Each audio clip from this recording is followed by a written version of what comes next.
Hello friends, இன்றைக்கி வந்து செம்பருத்தி பூவில் சர்பத் எப்படி செய்கிறதுன்னு பார்க்க போகிறோம்.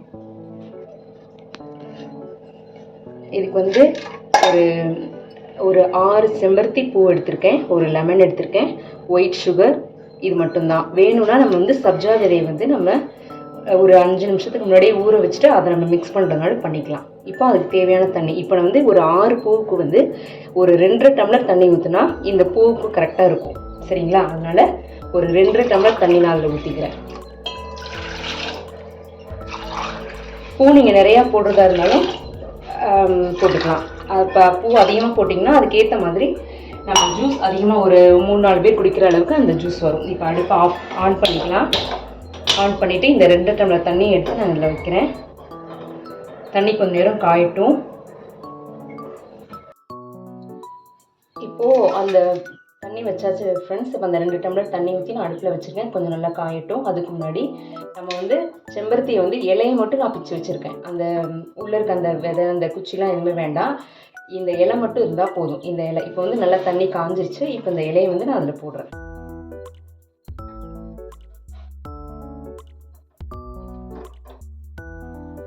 இப்போ வந்து ஃப்ரெண்ட்ஸ், இப்போ நான் வந்து இந்த இலையெல்லாமே நான் தண்ணியில் போட்டேன்.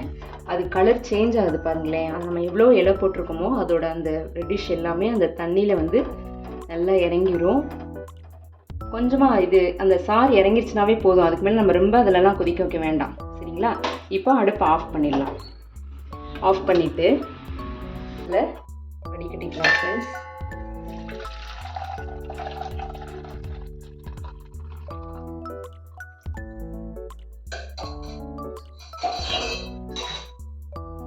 இப்போது வடிகட்டியாச்சு. இப்போ வந்து நம்ம இந்த இதுக்கு தேவையான சுகர் நம்ம போட்டுக்கலாம். இப்போ வந்து நான் 2.5 டம்ளருக்கு போட்டிருக்கேன். இப்போ ஒரு நீங்கள் 4 ஸ்பூன் சுகர் போட்டாவே போதும். சரிங்களா? ஏன்னா நம்ம வேறு எதுவுமே நம்ம இதில் சேர்க்கல. அந்த ஃப்ளவரோட அந்த எசன்ஸ், அந்த கலர் மட்டும்தான் போயிருக்குமே தவிர இதில் வந்து ஸ்வீட்னஸ் இருக்காது. அதனால் இப்போ அந்த நம்ம தண்ணிக்கு ஏற்ற அளவுக்கு நம்ம வந்து சக்கரை இதில் போட்டுக்கலாம். சரிங்களா? இப்போ வந்து ஒரு 4 ஸ்பூன் போட்டிருக்கேன். இதுக்கு வந்து ஒரு லெமன் பிழிஞ்சு விட்டுக்கலாம். சின்னதாக தான் எடுத்துருக்கேன், ஒரு லெமன். சரிங்களா? இந்த லெமனை இதிலேயே நம்ம பிழிஞ்சு விட்டுடலாம்.